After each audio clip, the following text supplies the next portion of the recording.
चलिए अब सबसे पहले बात करते हैं इस वक्त की बड़ी खबर की, जो महाराष्ट्र की सियासत से जुड़ी है। मुंबई के पूर्व पुलिस कमिश्नर परमवीर ने आरोपों के बाद महाराष्ट्र की सियासत अब तेज होती जा रही है। आज शरद पवार ने प्रेस कॉन्फ्रेंस की, जिसमें उन्होंने कहा कि जिस वक्त की बात हो रही है उस दौरान गृह मंत्री देशमुख अस्पताल में थे।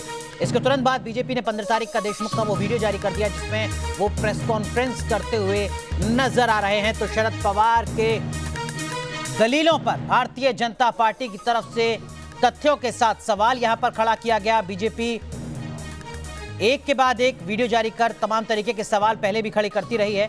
शरद पवार की तरफ से सफाई दी जा रही है, लेकिन ये वो मामला है जो महाराष्ट्र की सियासत में लगातार गर्माता जा रहा है और इसका असर सिर्फ महाराष्ट्र तक नहीं बल्कि देश की सियासत में देखा जा रहा है, संसद में देखा जा रहा है। 5 तस्वीरें आपके सामने। मामला अब अदालत तक पहुंच चुका है क्योंकि मुंबई पुलिस कमिश्नर रहे परमवीर सिंह ने अब सुप्रीम कोर्ट का रुख किया है। किस तरीके से सियासत बदल रही है और आने वाले घटनाक्रम किस तरीके के हो सकते हैं, एक रिपोर्ट देखिए। मुंबई के पूर्व पुलिस कमिश्नर परमवीर सिंह ने वसूली कांड पर चुप्पी क्या तोड़ी। महाराष्ट्र की सियासत में मानो भूचाल आ गया। निशाने पर गृह मंत्री अनिल देशमुख हैं तो बचाव का जिम्मा शरद पवार ने अपने हाथों में ले लिया है। भारी भरकम दस्तावेजों के साथ पवार मीडिया के सामने आए और परमवीर सिंह के आरोपों को सिरे से खारिज करते चले गए। जिस समय में ये एलिगेशन किया था वो फिर अनिल देशमुख हॉस्पिटलाइज थे। ये बात साफ होने के बाद ऐसे जो कुछ डिमांड है इस डिमांड को कोई ताकत नहीं रही। सुना आपने, पवार कह रहे हैं कि जिस वक्त के ये आरोप हैं और जिन तारीखों का जिक्र है उस दौरान तो देशमुख अस्पताल में कोरोना के कारण भर्ती थे, लिहाजा मुलाकात का कोई सवाल ही नहीं उठता। लेकिन बीजेपी ने 15 फरवरी का वो वीडियो जारी कर दिया है जिसमें देशमुख मीडिया से बात करते हुए नजर आ रहे थे। इतना ही नहीं, बीजेपी ने जो सवाल उठाए हैं उस पर भी एक नजर डाली। परमवीर सिंह ने जो चिट्ठी उद्धव ठाकरे को लिखी थी उसमें एसीपी पाटिल के साथ चैट का जिक्र है जिसमें मुलाकात का वक्त फरवरी के आखिरी में बताया गया है। इसी चैट के बाद बीजेपी पवार पर हमलावर है। अगर उद्धव ठाकरे जी शिवसेना मानती है कि परमवीर सिंह सही है तो वो अनिल देशमुख को डिसमिस करे और उसके अगेंस्ट में एफआईआर फाइल करे।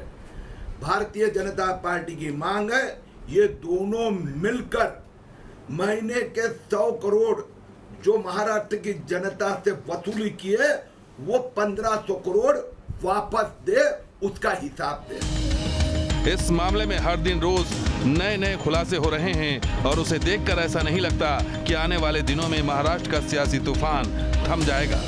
मुंबई से विकास श्रीवास्तव और दिल्ली से रवि सिसोदिया के साथ टीम न्यूज नेशन। तो क्या कुछ मामला है इस रिपोर्ट के जरिए आपने समझा। इस बीच भारतीय जनता पार्टी के आरोपों पर देशमुख खुद मीडिया के सामने आए। देशमुख ने कहा कि 15 तारीख को प्रेस कॉन्फ्रेंस के बाद वो क्वारंटीन हुए थे। क्या कुछ देशमुख ने सफाई के तौर पर कहा है, देखिए जरा।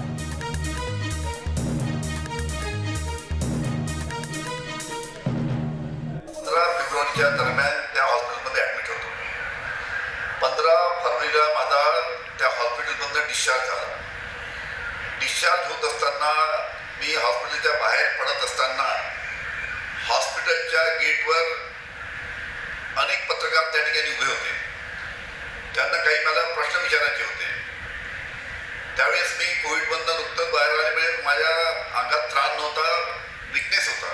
त्याच्यामुळे मी तिथं हॉस्पिटलच्या तिथे गेटवर खुर्चीवर बसलो आणि काही पत्रकारांची उत्तर देऊन लगेच गाडीत बसून होम क्वारंटाईन झालो। ते 15 फेब्रुवारी ते 27 फेब्रुवारीपर्यंत मी होम क्वारंटाईन होतो आणि 28 फेब्रुवारीला मी घराच्या बाहेर पहिल्यांदा सह्याद्री गेस्ट हाऊस जे मुंबईचं तिथे मीटिंगला गेलो।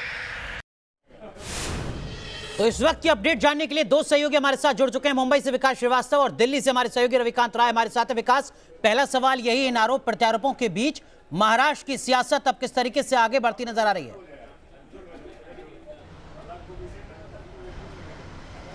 देखिए, शरद पवार ये बेहतर तरीके से जानते थे कि अगर अनिल देशमुख पर कोई आंच आती है या फिर उन्हें गृह मंत्री पद से हटाया जाता है तो सरकार संकट में आ सकती है। और इसी वजह से 24 घंटे के भीतर शरद पवार के तेवर बिल्कुल बदल गए। वो शरद पवार जो कल तक ये कह रहे थे कि देशमुख पर लगे आरोप गंभीर है, उनकी जांच होनी चाहिए, आज वो खुलकर अनिल देशमुख के बचाव में सामने आ गए।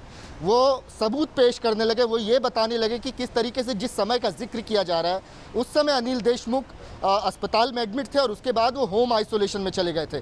लेकिन बीजेपी ने इसका भी काट खोज निकाला। बीजेपी ने वो तस्वीर जारी कर दी जिसमें 15 फरवरी को अनिल देशमुख एक अस्पताल के प्रांगण में प्रेस कॉन्फ्रेंस करते नजर आ रहे हैं। अनिल देशमुख इस पर जवाब देते हैं। अनिल देशमुख कहते हैं कि चूंकि मैं अस्पताल से बाहर निकला था, मीडिया के कुछ पत्रकार जो हैं वो कुछ सवाल पूछने पर आमादा थे, इसीलिए मुझे प्रेस कॉन्फ्रेंस करनी पड़ी। लेकिन हाँ, मैं उस समय घर के लिए जा रहा था, होम आइसोलेशन के लिए जा रहा था। आरोपों प्रत्यारोपों का दौर चल रहा है। एक पार्टी अगर आरोप करती है तो दूसरा उसका काट निकाल लेती है। लेकिन इतना ज़रूर है कि इन तमाम आरोपों प्रत्यारोपों के बीच में महाराष्ट्र सरकार की फजीयत जरूर हुई है। ये वसूली कांड जो है ये इसकी गूंज आज हमने संसद के गलियारों में भी देखी। बिल्कुल विकास, दिल्ली का ही रुख करते हैं। हमारे सहयोगी रविकांत राय हमारे साथ जुड़ चुके हैं। रविकांत, जैसा विकास बता रहे हैं कि देखिए महाराष्ट्र का मुद्दा आज देश की संसद में भी गरमाया है। भारतीय जनता पार्टी लगातार आरोपों के साथ हमलावर होती नजर आई संसद में। शिवसेना की दलीलों के बीच आने वाले वक्त में बीजेपी की किस तरीके की रणनीति इस पूरे मुद्दे पर नजर आ रही है? देखिए अनुराग, बीजेपी सिर्फ एक सवाल पूछ रही है शरद पवार से कि कल तक वो कह रहे थे कि आरोप गंभीर हैं, रात में ऐसा क्या हुआ कि अब वो कह रहे हैं कि इसमें कोई गंभीर मामला नहीं है उनके खिलाफ, यानी अनिल देशमुख के। संकेत बिल्कुल साफ है भारतीय जनता पार्टी की तरफ से कि अनिल देशमुख ने ये कहा है कि अगर मैं अपना मुंह खोलता हूं तो और बहुत सारे चेहरे बेनकाब हो जाएंगे। यानी ये जो वसूली कांड की आंच है वो बड़े नेताओं तक पहुंच सकती है, ऐसे संकेत अनिल देशमुख ने दिए हैं पार्टी को। इसलिए पार्टी उनके बचाव में आ गई है और हो सकता है कि उनके विभाग को बदलकर किसी दूसरे विभाग में उनको ट्रांसफ़र कर दिया जाए। लेकिन उनके ऊपर कार्रवाई की बात कही जा रही है और सबसे महत्वपूर्ण सवाल ये है कि बीजेपी ये मांग कर रही है कि तुरंत उनका इस्तीफा हो और मुख्यमंत्री को भी नैतिक जिम्मेदारी लेनी चाहिए, क्योंकि परमवीर ने जो लेटर लिखा है उसमें वो साफ तौर पर कह रहे हैं कि हमने इस बात की जानकारी शरद पवार को और वहाँ के मुख्यमंत्री को भी समय समय पर दी है। ऐसे में इन दोनों बड़े नेताओं की जानकारी में इतना बड़ा कांड होता रहा, इसलिए बीजेपी ये कह रही है कि जो फरवरी से लेकर अब तक वसूली हुई है वो महाराष्ट्र की जनता को वापस किया जाए और इनका इस्तीफा हो। लेकिन इन सब के बीच रविकांत, बहुत संक्षेप में परमवीर सिंह की मांग कि सीबीआई पूरे मामले की जांच करे, उसको लेकर क्या कुछ अपडेट मिल पा रहा है? और अगर ऐसा होता है तो मुश्किलें और आने वाले वक्त में बढ़ने जा रही हैं महाराष्ट्र में? जी बिल्कुल, इस पूरे मामले की सीबीआई जांच की मांग बीजेपी भी कर रही है, क्योंकि वो परमवीर सिंह सुप्रीम कोर्ट आ चुके हैं। सुप्रीम कोर्ट में मामला लंबित है, उसकी सुनवाई होगी, लेकिन स्टेट के कंसेंट के बाद ही सीबीआई जांच की इंक्वायरी होती है। ऐसे में महाराष्ट्र की सरकार लगता नहीं कि इस पूरे मामले पर सीबीआई जांच के लिए सहमत होगी। बहुत बहुत शुक्रिया रविकांत आपका जुड़ने के लिए। विकास, आपका भी बहुत बहुत शुक्रिया। आगे आपसे तमाम अपडेट लेते रहेंगे। तो इस वक्त की बड़ी खबर हम आपको बता रहे हैं, देशमुख के घर के सीसीटीवी फुटेज जब्त हों।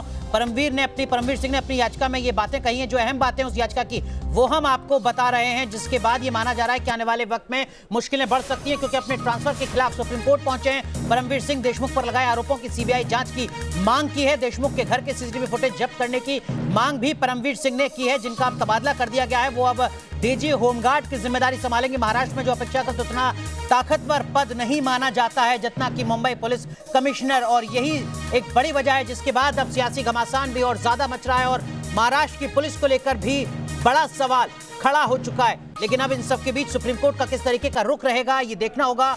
मामले पर लगातार सियासत भी गर्माती जा रही है। संसद में आज मामला उठा है, लगातार इस्तीफे की मांग की जा रही है। हमारे सहयोगी बता रहे हैं कि देखिए, इस्तीफा अगर भले ना भी हो तो मंत्रिमंडल में बदलाव हो सकता है। परमवीर सिंह के आरोपों पर ऑल इंडिया कांग्रेस कमेटी के महाराष्ट्र प्रमुख एच.के. पाटिल का बयान भी सामने आया। उन्होंने कहा है कि इस्तीफा भी एक विकल्प है, मुख्यमंत्री से मिलेंगे कांग्रेस के नेता। ये भी जानकारी सामने आ रही है। आखिर फैसला मुख्यमंत्री को करना है, ये बात कांग्रेस की तरफ से कही गई है। महाराष्ट्र कांग्रेस के नेता की तरफ से ये बयान इस वक्त का बेहद अहम, जिसमें वो कह रहे हैं कि महाराष्ट्र के मुख्यमंत्री को ही आखिरी फैसला करना है।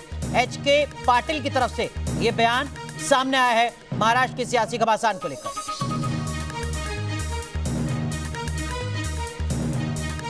तो एच.के. पाटिल की तरफ से यह कहा गया है कि इस्तीफा भी एक विकल्प हो सकता है। विकास, एच.के. पाटिल का यह बयान कि इस्तीफा भी एक विकल्प हो सकता है, किस ओर इशारा कर रहा है आने वाले वक्त के लिहाज से?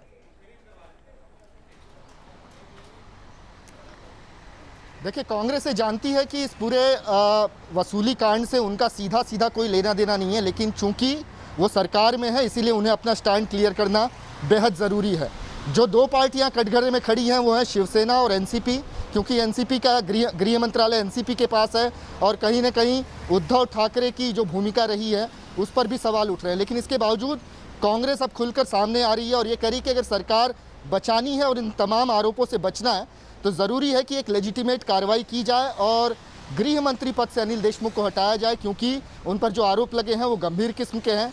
जांच के बाद ये तय हो जाएगा कि आरोपों में कितनी सत्यता है, लेकिन नैतिकता के नाम पर इस समय उद्धव ठाकरे को फैसला लेना चाहिए कि वो गृह मंत्री पद से हट जाएं, अनिल देशमुख कोई दूसरा मंत्रालय उन्हें दे दिया जाए। ये सब कांग्रेस इसलिए कह रही है क्योंकि वो सरकार बचाए रखना चाहती है, वो खुद भी सरकार में बने रहना चाहती है। बिल्कुल, तो देखना होगा कि क्या वाकई इस तरीके का कोई फैसला लिया जाता है और अगर फैसला लिया जाता है तो उस वक्त क्या कुछ असर गठबंधन पर पड़ता है। बहुत बहुत शुक्रिया विकास आपका भी जुड़ने के लिए। इस बीच आज संसद में महाराष्ट्र के मुद्दे पर हंगामा हुआ, लोकसभा में परमवीर सिंह का मामला उठा है। क्या कुछ अपडेट है वो भी आपको बताएंगे। एक छोटा सा ब्रेक, तुरंत हाजिर होते हैं।